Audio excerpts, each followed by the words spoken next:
በቀን እንኳን መተው ተከናውኖላቸው ሆኖላቸው መማር የማይፈልጉ ሰዎች ባሉበት ሰዓት እሱ ግን ሌሊት መጥቶ ይማር የነበረ መሆኑ በጣም የሚገርም ሰው አድርጎታል ማለት ነው። ከወገኖቹ በጣም ልዩ ሰው ነው። በዚህ ይደነቃል ማለት ነው። በይሉንታ ምክንያት ድንግልናቸውን አጥተዋል። በይሉንታ ምክንያት የዚህ ዓለም ባለጠጎች በወርቅ ያጌጣሉ። ነገር ግን የዚህ ዓለም ባለጠጎች የወርቅ ማውጫ ጉድጓድ ውስጥ ገብተው ቆፍሩ ቢባሉ ግን አይቻላቸውም አይደል እንዴ? ያለንን ዕውቀት እግዚአብሔርን ለመፈለግ እንጠቀምበት ወገኖች።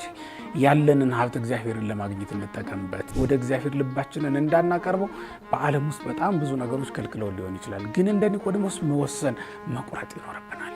ስለዚህ እግዚአብሔርን በማወቅ ውስጥ ማደግ የሚሰጠን በዚሁ በእግዚአብሔር ቤት ውስጥ መኖር ከቻልን ነው። እንደ ኒቆዲሞስ 3 ነገሮችን እናድርግ። አንደኛው ሰላም ጤና ይስጥልኝ። ወደዚህ የዩቲዩብ ቻናል ተከታታዮች እንደምን አላችሁ? እንደምን ላይ ሳደረሳችሁ? እግዚአብሔር ይመስገን በጣም ደህና ነኝ። ወደዚህ የዩቲዩብ ቻናል ተከታታዮች እንግዲህ በዛሬው ለእናንተ ይበጃል ይጠቅማል ያልኩትን በጋራ አብረን እንማማርበታለን ያልኩትን ትምህርት ይዤላችሁ መጥቻለሁ። የተወደዳችሁ እግዚአብሔር ቤተሰቦች ይህ ደወል ዘኦርቶዶክስ የዩቲዩብ ቻናል ነው። ሰብስክራይብ፣ ላይክ፣ ሼር እያደረጋችሁ ይህ መንፈሳዊ ትምህርት አብረን በጋራ እንድንማማር በእግዚአብሔር ስም ጠይቃችኋለሁ። በቀጥታ ወደ ትምህርቱ እናመራለን። በስመ አብ ወወልድ ወመንፈስ ቅዱስ አሐዱ አምላክ። ሰላም እግዚአብሔር ከሁላችን ጋር ይሁን። እግዚአብሔር የሚወዳችሁ እግዚአብሔር ቤተሰቦች፣ የእመቤታችን የቅድስት ድንግል ማርያም ልጆች በያላችሁበት የእግዚአብሔር ሰላም ይድረሳችሁ። እንደምን ሰነበታችሁ? ይህ እንደተለመደው እንግዲህ በየሳምንቱ የሳምንቱን መርሃ ግብር ይዘን የምንቀርብበት ሰዓት ነው። በጉባኤ አቅሌስያ ዩቲዩብ የምትከታተሉት ትምህርት ነው ማለት ነው። እንግዲህ አጠር አድርገን ይሄ ሳምንት ምንድን ነው የሚለውን ለመግለጽ ያክል ነው በዚህ ዝግጅታችን የመጣ ነው። እንግዲህ በዚህ ዝግጅታችን ላይ እንደተለመደው ሁሉ ወቅቱ ዛሬ ኒቆዲሞስ አይደል? ከደቀ መዛሙርቱ መካከል ልዩ የሆነውና ከፈሪሳውያን መካከል ተለይቶ መጥቶ ወንጌልን ይማር የነበረው ክርስቶስን እንደ መምህርነት ይጠይቀው የነበረውን ኒቆዲሞስ የሚባለውን ሰው ስለሱ ሕይወት የምንማረው ነው እንግዲህ ዛሬው ወንጌል ማለት ነው። በዮሐንስ ወንጌል ምዕራፍ 3 ከቁጥር 1 ጀምሮ ያለው ነው እንግዲህ ዛሬ የሚነበበው። የሚገርማችሁ ከዚህ በፊት ከአነበብናቸው ወንጌሎች ሁሉ ለየት የሚለው ይሄ ምንድን ነው? አንድ ከፈሪሳውያን መካከል የሆነ አንድ ታላቅ መምህር ከክርስቶስ ሊማር መጥቶ በጥያቄና መልስ ክርስቶስ ያስተማረውን ትምህርት ነው እዚህ ላይ ይዞ የምንመለከተው ማለት ነው። በዚህ አንቀጽ ውስጥ በጣም ልዩ የሆነ ትምህርት ያስተማረው መድኃኒታችን ኢየሱስ ክርስቶስ አንቀጸ ጥምቀትን ነው፣ ወይም ደግሞ ምስጢረ ጥምቀትን የገለጠለት ለዚህ ኒቆዲሞስ ለሚባል ደቀ መዝሙር ነው ማለት ነው። ሳምንቱም የተሰየመው እንግዲህ በዚህ ደቀ መዝሙር ነው፣ ኒቆዲሞስ በሚባለው ሰው ነው የተሰየመው። ይህን ሰው ልዩ አድርጎ ያነሳበት ምክንያት ምንድነው? 2 ምክንያቶች ይጠቀሳሉ። አንደኛው ይሄ ሰው ይመጣበት የነበረው ሰዓት ነው። ሌሊት ይመጣ የነበር ነው። ዘሆራቢው ቀድሞ ሌሊት ነው የሚለው ሌሊት ይመጣ የነበረ ሰው ነው። በኋላም መድኃኒታችን ኢየሱስ ክርስቶስን ከመስቀል አውርደው ከቀበሩት 2 ሰዎች መካከል አንዱ ይሄ ደቀ መዝሙር ወይም ይህ ኒቆዲሞስ የተባለው ሰው ነው የነበረው ማለት ነው። የአንዱ ምክንያት ነው እንግዲህ በልዩነት እንዲነሳ ያለው። ሁለተኛው ደግሞ መላኮሙ ለአይሁድ ነው የሚለው የአይሁድ ነጋድ ራሳቸው ወይም ደግሞ የአይሁድ አለቃቸው ነበረ ነው የሚለው። ይሄ ሰው ጽድቅን አጥብቆ ይፈልግ የነበረና እውነትን ፍለጋ አጥብቆ ከወገኖቹ ጋር ሳይቀር ይከራከር የነበረ ሰው እንደሆነ በሌላ ምዕራፍ ላይ ተገልጦ እናነበዋለሁ። በዮሐንስ ወንጌል ምዕራፍ 7 ላይ ስንመለከት ምንድን ነው የሚለው? ኦሪትክሙ ንትኮንኑ ለሰብእ ዘእንበለ ኢትትወ ቅድመ ይላል። አይሁድ በጅምላ ነው በክርስቶስ ላይ ይፈርዱበት የነበረው። ይሄማ በደለኛ ነው እያሉ በደሉን አያውቁትም፣ ግን ይህማ በደለኛ ነው፣ ጻድቅ ሰው ሊሆን አይችልም የሚል ድምዳሜ ይሰጡ ነበር። ይህ ሰው ግን እንደዚያ አይልም። ኦሪታችሁ እንዲህ ሰውን በከንቱ ትፈርድበታለች ወይ? ዝም ብላ ትበይናለች ወይ? እያለ ከእነሱ ጋር ሳይቀር ይከራከር ነበር። እንዲሁም ጉባኤው በእሱ ቃል ተፈታ ነው የሚለው። ወገቡ ሁሉ ለለአሐዱ ውስተ ቤቶሙ ከመ ይሕትቱ መጻሕፍተ ይላል። መጻሕፍትን ይመረምሩ ዘንድ እያንዳንዳቸው ወደ የቤታቸው ገቡ ነው የሚለው እና ከዛ በኋላ አይሁድ ራሳቸው ወደ ራሳቸው ተመልሰው መጻሕፍትን እያገላበጡ እንዲያጤኑ ያደረጋቸው ሰው ነው ማለት ነው። እና ስለ ክርስቶስ ሲናገር ወይም ደግሞ እውነትን ፍለጋ ያለው እምነት በጣም ጽኑ ነው። ስለ ክርስቶስም የሚመሰክረው ልክ እንደዚህ ባለ ምስክርነት የተገለጠ ከነሱ መካከል ወይም ከፈሪሳውያን መካከል ማንም የለም። ኒቆዲሞስ ነው የተገኘው የመጀመሪያው ሰው ማለት ነው። ለዚህ ነው እንግዲህ ይሄ ሳምንት በልዩነት በሱ ስም ለመሰየም ችሏል ማለት ነው። ይህ ሰው ምን አይነት ሰው እንደነበረ ተመልከቱት። ራሱ ባለቤቱ መድኃኒታችን ኢየሱስ ክርስቶስ ይህ ሰው በጣም የተማረ ሰው እንደነበረ ገልጦታል። አንተ ሊቆሙ ለእስራኤል ወዘንተ ነገር የተአምር ብሎ አንተ የእስራኤል መምህራቸው ነህ ብሎ ነው የገለጠለት፣ ክብሩን የገለጠው ማለት ነው። እና ጸሐፊው ዮሐንስም በእርግጥ መልአኩ ለአይሁድ ብሎታል፣ የአይሁድ አለቃ ብሎታል። አገላለጥ ባለስልጣን ነው፣ በክርስቶስ አገላለጥ ደግሞ ሊቅ ነው ወይም የተማረ ነው ማለት ነው። ክርስቶስ ሊቅነቱን ገለጠለት። ዮሐንስ ወንጌላዊ ደግሞ ወሃሎ አሐዱ ብእሲ እምፈሪሳውያን ዘስሙ ኒቆዲሞስ መልአኮሙ ለአይሁድ ይላል። ከፈሪሳውያን ወገነ የሆነ የአይሁድ አለቃ ብሎ ሹመቱን ገልጦለታል ማለት ነው። ትምህርቱን ደግሞ ኢየሱስ ክርስቶስ ራሱ ገልጦታል። ስለዚህ ሁለቱም የነበረው ሰው ነው ማለት ነው። ይሄ ሁሉም ኖሮት ግን ወደ ክርስቶስ የመጣ ሰው ነው። ለሰውም በጣም የሚያስገርመው ሰው ሊቃውንቱ በዚህ ሰውዬ ይገረሙበታል። ምን ብለው ከተባለ ይሄ ሰው መልአከ አይሁድ ነው፣ ይሄ ሰው ደግሞ ሊቅ ነው፣ ይሄ ሰው ከፈሪሳውያን ወገን ነው።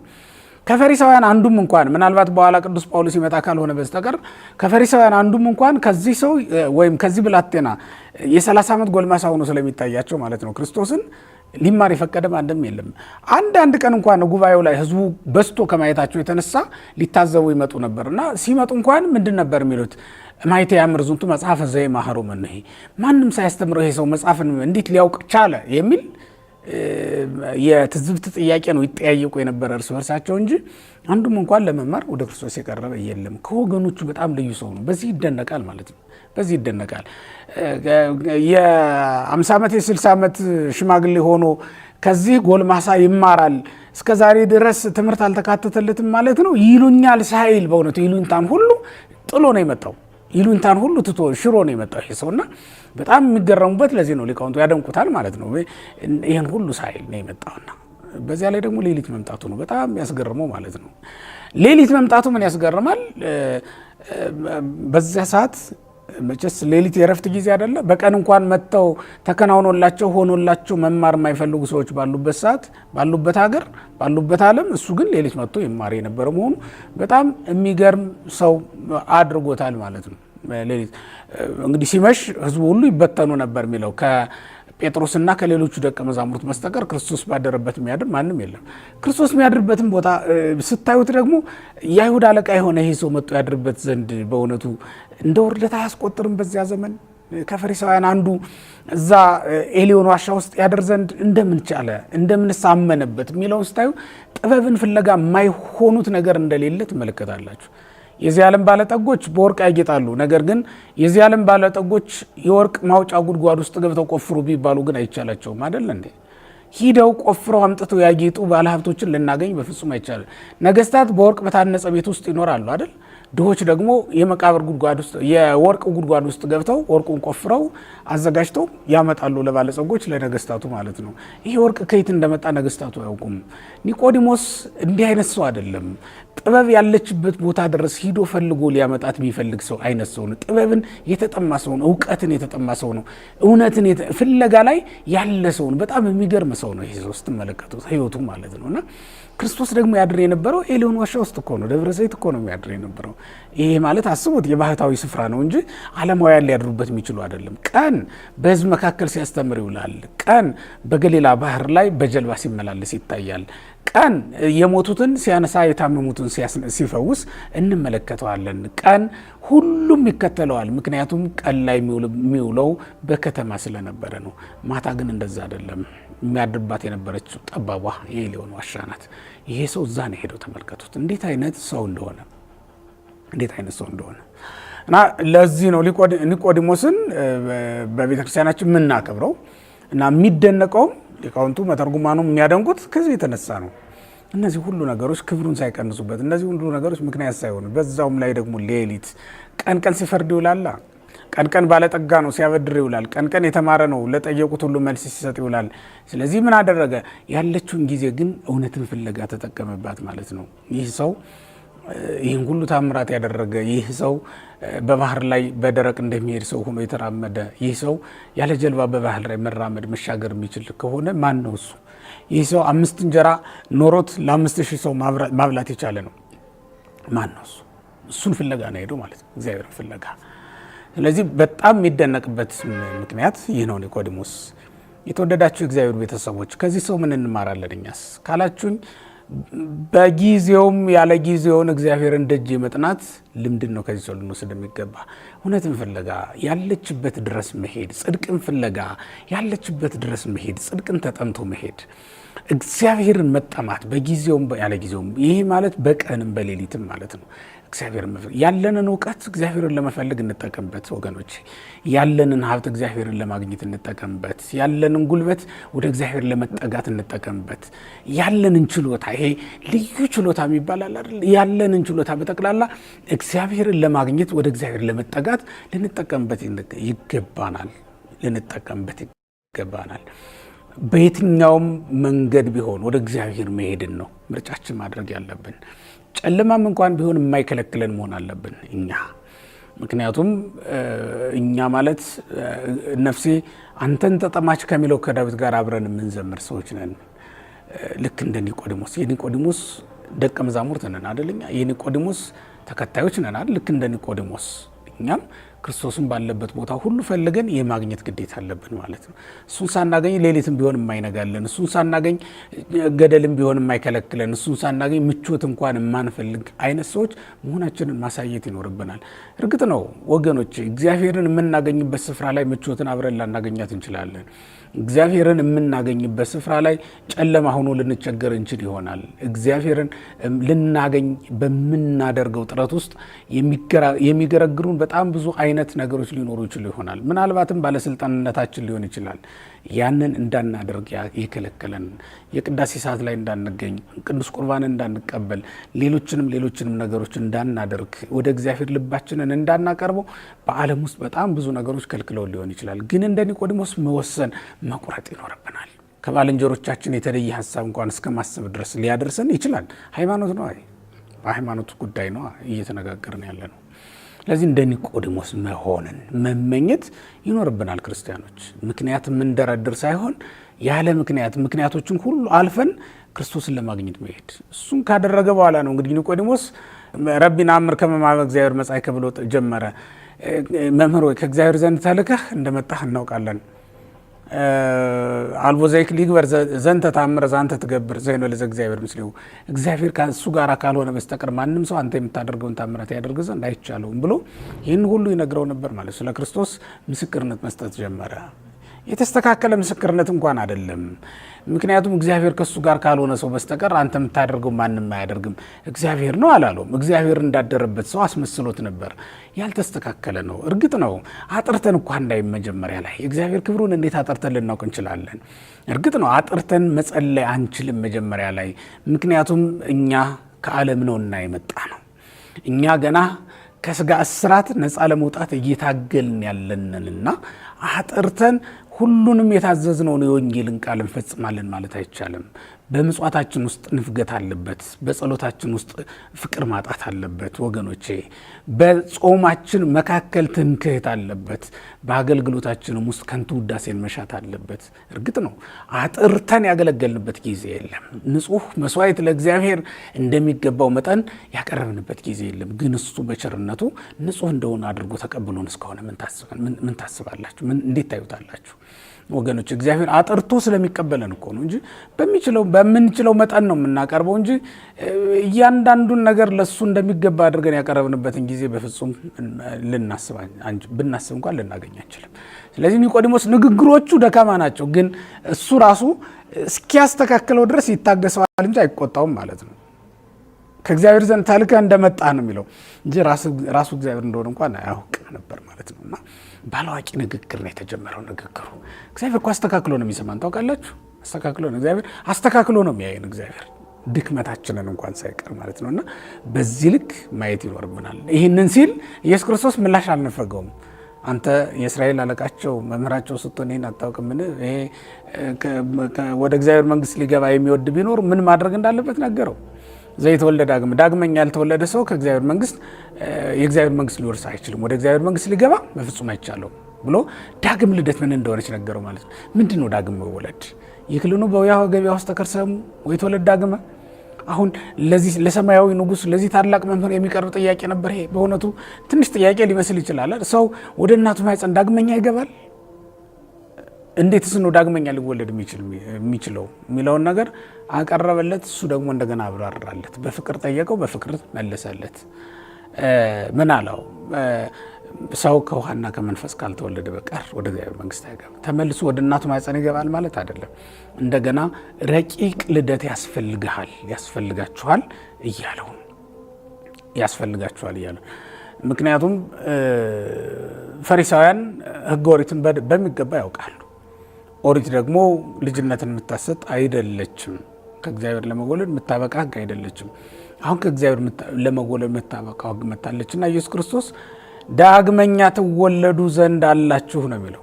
ይህን ስላልኩ ደግሞ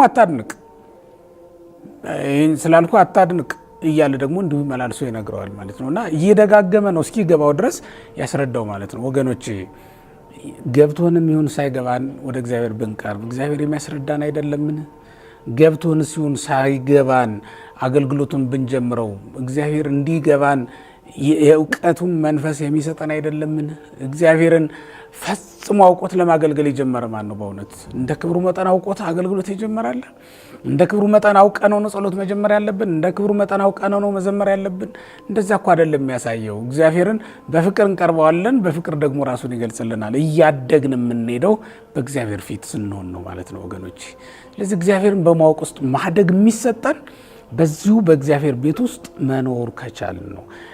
አሁኑ ነው መምጣት ያለብን። እውቀት እስክናደላድል አይደለም መጠበቅ ያለብን። አሁን ነው መምጣት ያለብን። ነገሮችን ሁሉ ሸካክፈን ዓለምን ሰርተን ጨርሰን አይደለም። ዓለም ሰርተን የምንጨርሳትም ስላልሆነች ማለት ነው። ነገሮችን ሁሉ በቅጥ እስካደርግ አትበሉ ክርስቲያኖች። ዛሬውኑ መተን እግዚአብሔር ሕይወታችንን እንዲያስተካክልን ነው መምጣት ያለብን ማለት። ወደ እግዚአብሔር ስንቀርብ አዲስ ያልተማርነው እውነት አለ፣ በእውነት አዲስ ያላወቅነው እውቀት አለ። ምክንያቱም ኒቆዲሞስ ከፈሪሳውያን ወገን ነው። እኒህ ፈሪሳውያን ደግሞ በጣም የተማሩ ናቸው እና ወደ እግዚአብሔር ስትመጡ ከተማራችሁት በላይ ከምታውቁት በላይ ነው የምታውቁት እግዚአብሔር ማለት ነው። ወደ ጉባኤ ስንመጣ ወደ እግዚአብሔር ስንቀርብ እነዚህ ሁሉ ነገሮች የሚታዩበት ቀን ነው ዛሬ ክርስቲያኖች። እና ኒቆዲሞስን ስናስብ እንግዲህ እኛም እንደ ኒቆዲሞስ ያደርገን ዘንድ በመመኘት ነው ማክበር ያለብን ማሰብ ያለብን ይህን ሳምንት። እንደ ኒቆዲሞስ 3 ነገሮችን እናድርግ። አንደኛው ለመማር መቅረብን እንውደድ። ሁለተኛ ሰዎች ሲያደርጉትም እንኳን ባናይ በጎ ነገርን ለማድረግ አንስነፍ። ሶስተኛ ያልገባን ነገር ከሆነ ደረጃዬን ይቀንሰዋል፣ ክብሬን ያሳንሰዋል ሳንል የመጠየቅ ልምድ ይኑረን ነው። እነዚህ ነገሮች እናድርግ። ከኒቆዲሞስ የምንማራቸው ነገሮች እነዚህ ስለሆኑ ማለት ነው። ከኒቆዲሞስ የምንማራቸው በጎ ነገሮች እነዚህ ናቸውና ለመማር የሚቀርብ ማን አለ? አሁን እውነት ለመናገር ለመማር ተዘጋጅቶ መምጣት ያስፈልጋል። እንዲሁ ለመጠየቅስ ቢሆን ምናልባት ይሄን እስከዛሬ ያውቀውም እንደ ይሉኝ ይሆን ብሎ የሚፈራ እኮ በጣም ሰውናል። እና ለኃጢአት ነው እንጂ ይሉንታ የሚያስፈልግ ወገኖች፣ ለጽድቅ አይደለም። ለጽድቅ ሲሆን ማንም ምን ይበል፣ ለጽድቅ ከሆነ ግን የታዘዝነው ነገር ከሆነ ግን እግዚአብሔር ያዘዘን እግዚአብሔር የፈቀደልን ነገር ከሆነ ግን ምንም ቢሉ ምን ማድረጋችንን አንተው ማለት። ኤልሳ ያለውን አታስታውሱም? ኤልያስን መምህሩን እየሸኘ በነበረበት ሰዓት አይ ኤልያስን እኮ ዛሬ እግዚአብሔር ካንተ ለይቶ ይስደዋል እያሉ እንትን ሲሉት ምን አለ? ዝም በሉ አውቃለሁ ነበር ያላቸው ማለት ነው። ለኤልሳ ኤልያስን መከተሉ ጥቅም ነበር ወይስ ጉዳት ብላችሁ ስትመዝኑት ጥቅም ነበረ። ከዚህ ጥቅም ነው ሊያስቀሩት የነበረው። እንግዲህ ተመልከቱት፣ መጨረሻ ላይ ነው የኤልያስ መንፈስ እጥፍ ድርብ ሆኖ ያድርበት ዘንድ ይህን ምርቃት የተቀበለው መጨረሻ ላይ ስለነበረ ኤልያስ ወዴት እንደደረሰ ህዝቡ ሁሉ ሲጨነቁ፣ ኤልሳ ግን በዓይኖቹ ስላየ አልተጨነቅም። ተመልከቱ፣ ከጭንቀት ድኖበታል። የኤልያስን መንፈስ እጥፍ ድርብ አድርጎ ተቀብሎበታል። ከዛ በኋላ ኤልያስ አንድ ምጉት ሲያስነሳ እንዳየ እሱ ግን 2 ታዩታላችሁ። ከዛ በኋላ ያደረጋችሁ ታምራት በጠቅላላ የመካኒቱ መውለድ እና ያች ድሃ ዕዳዋን ከፍላ ልጆቿን ከዕዳ ነጻ ታደርግ ዘንድ ያገኘችው ሀብት እሱ ሁሉ እኮ በኤልያስ በረከት የተገኘ። ይህን ሁሉ ነው ሊያስቀሩበት ነው። ይሉኝታ ስንት ነገር እንደሚያስቀርብን ታውቃላችሁ። በይሉኝታ ምክንያት ስንት ሰዎች እኮ ብኩርናቸውን አጥተዋል። በይሉኝታ ምክንያት ድንግልናቸውን አጥተዋል። በይሉኝታ ምክንያት ያልገባች ይባላለሁ ብለው ወደ መዝናኛ ስፍራ ሄደው ድንግልናቸውን የተቀሙ እኮ በጣም። ንጽህናችሁን ለመጠበቅ እንዴት ይሉኝታ ትፈራላችሁ ወገኖች? ቅድስናችሁን ለመጠበቅ እንዴት ይሉኝታ ትፈራላችሁ? እንዴት እሱን ምክንያት ታደርጋላችሁና ይሄ ሰው ኒቆዲሞስ ማለት ነው። እሱን ስናስብ ሁልጊዜ ያለ አንዳች ይሉኝታ ጽድቅንና እውነትን ፍለጋ መጓዝ እንዳለብን ነው የሚያሳየው ማለት ነው። ምናልባት የምትሄዱበት እኮ ምድረ በዳ ነው፣ የምትሄዱበት እኮ በረሃ ነው ሊሏችሁ ይችላሉ። በምትሄዱበት ቦታ እኮ አይደለም እግዚአብሔር ያለው እዚህ ነው ሊሏችሁ ይችሉ ይሆናል። ግን ወገኖቼ እውነቱን እስካወቃችሁት ድረስ በአንዳችም ነገር ልትጠመዱ ልትያዙ በፍጹም አይገባም። እሱም በማድረግ ኒቆዲሞስን እናስብ፣ ከኒቆዲሞስ እንማራለን። ኒቆዲሞስን የማረ ለኒቆዲሞስ በጎ ሀሳብን ያስተማረ አምላካችን እግዚአብሔር እኛንም ሕሊናችንን የቀና የጸና አድርጎልን በጎውን እንጂ ክፉውን የማናስብ እንሆን ዘንድ ይፍቀድልን። አሜን።